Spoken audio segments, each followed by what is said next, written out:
Dans cette vidéo, je t'explique comment gérer les courbatures. Avant ça, si t'es pas encore abonné à ma chaîne, je t'invite à t'abonner tout de suite pour suivre tous mes conseils.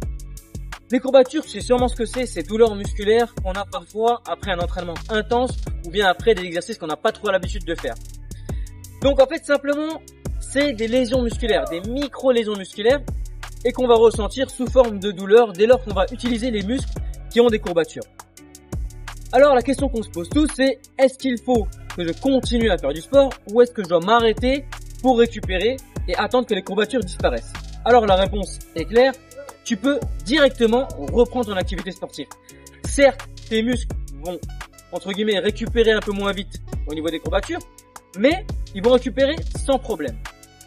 Et puis, tu t'en rendras compte, lorsque tu vas faire du sport, au début, tu sens encore la douleur des courbatures, mais dès que tu commences à être un peu chaud, eh bien, tu sens plus du tout les courbatures et tu t'entraînes complètement normalement. C'est quand tu vas avoir le corps qui redevient, entre guillemets, froid, que tu vas ressentir les courbatures.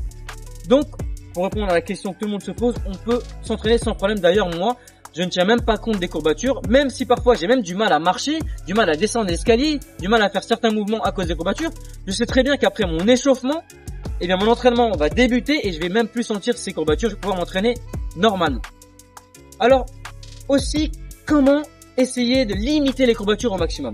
Eh bien, la première chose à faire, c'est déjà bien s'hydrater pendant les entraînements. Et la seconde chose à faire, c'est de penser à faire un retour au calme avec de bons étirements, une bonne gestion de la respiration pour essayer de favoriser au mieux une récupération rapide au niveau musculaire.